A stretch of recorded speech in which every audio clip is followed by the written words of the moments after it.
दोस्तों, any many जी के world में आप सबका हार्दिक स्वागत है।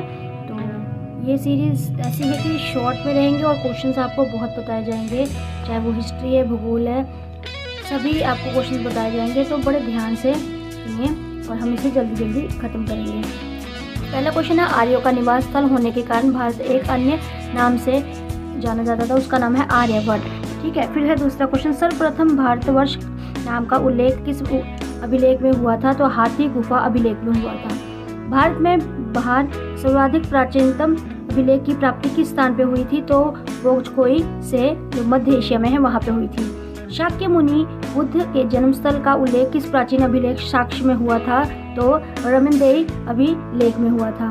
प्राचीन भारतीय शिलालेखों के अंतर्गत पश्चिमोत्तर भारत के शिलालेखों में प्रयुक्त ख्रोष्टी लिपि को किसकी सहायता से पढ़ा गया है? हिंदी यूनानी शासकों के सिक्कों से। अगला क्वेश्चन है, रुद्रदामन के किस शिलालेख को भारत में शुद्ध संस्कृत में उत्कृष्ट देश से पहले राज्य के शिलालेख के श्रेय दिया गया है? तो ये गिरनार शिलालेख, जो जूनागढ़ शिलालेख में पाए गए हैं। आता है अगला क्वेश्चन, सर्वप्रथम किसके द्वारा स्वर्ण मुद्राएं जारी की गई है? तो हिंदी यूनानियों के द्वारा ये सर्वप्रथम स्वर्ण मुद्राएं जारी की गई थी। उत्तरी काले पालिश वाले मुद्रांड का संबंध किस युग से है? तो मौर्य युग से है।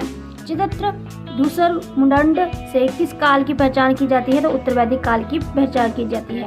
चारों वेदों को सम्मानित रूप से क्या कहा जाता है? तो संहिता कहा जाता है। किस वेद में यज्ञों के अवसर पर गाए जाने वाले मंत्रों का संग्रह मिलता है? तो सामवेद। वेदों में अध्ययन से जुड़े वेदांग की कुल संख्या कितनी है? तो 6 है। वैदिक ग्रंथों में अंतिम भाग, जिसमें अध्यक्तम तथा दर्शन को गूढ़ रहस्यों की विवेचना की गई है, क्या कहलाते हैं? तो उपनिषद कहलाते हैं। इसमें मनुष्य के कर्तव्य, वर्णाश्रम व्यवस्था एवं सामाजिक नियमों का उल्लेख किया जाता है, तो सूत्रों में। संस्कृत पांडुलिपियां प्रमुख किस क्षेत्र में मिलती है? तो उत्तरी भारत में।